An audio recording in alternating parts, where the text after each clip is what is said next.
Sweet shop స్టైల్లో పప్పు చెక్కలండి. చూడండి ఎంతో గుల్లగా, ఎంతో టేస్టీగా స్వీట్ షాప్లో ఎలా చేస్తారో అలాగే చేసుకోవచ్చండి. ఇంట్లో కూడా చాలా టేస్టీగా వస్తాయి, గుల్లగా వస్తాయండి. స్వీట్ షాప్ స్టైల్లో చేద్దాము, వచ్చేయండి. ఎలా చేయాలో చూపిస్తున్నాను. హాయ్ అండి, పప్పు చెక్కలు చేద్దాం. ఈరోజు బియ్యపిండి 2 కేజీలు తీసుకున్నాను. పావు కేజీ సగ్గుబియ్యం వేసి పప్పు చెక్కలు చేద్దాం ఈరోజు. వచ్చేయండి, ఎలా చేయాలో చూపిస్తాను. నేను బటర్ తీసుకున్నాను. నేను ఇంట్లో రెడీ చేసిన బటర్ అండి ఇది. బటర్ వేసేసుకోవాలి. పచ్చిమిర్చి, అల్లం, చిన్నుల్లిపాయలు కచ్చా పచ్చాగా దంచేసుకొని వేసేసుకోవాలి.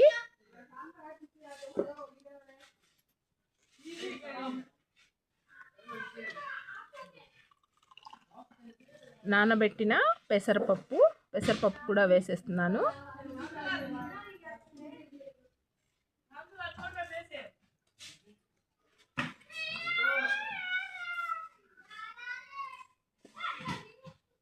కరివేపాకు, లేత కరివేపాకు అండి.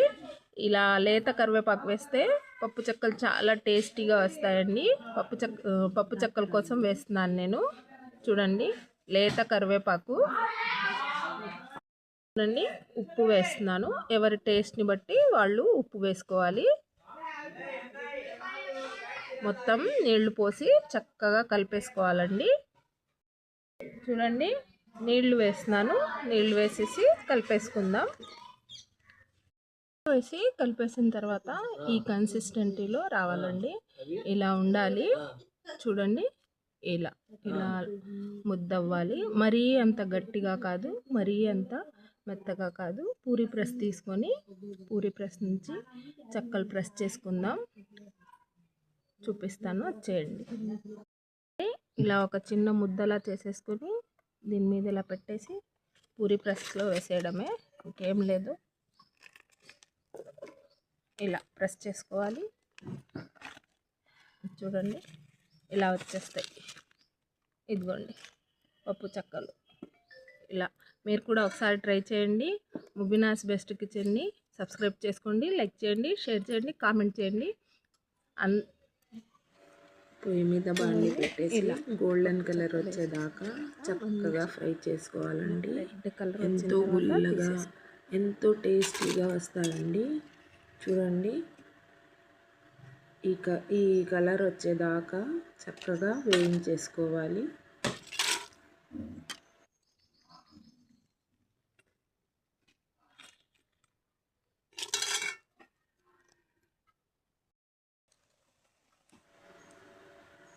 చూడండి, ఇలా వేసుకొని చక్కగా ఫ్రై చేసేసుకోవాలి. స్వీట్ షాప్ స్టైల్ పప్పు చెక్కలు రెడీ అవుతాయి.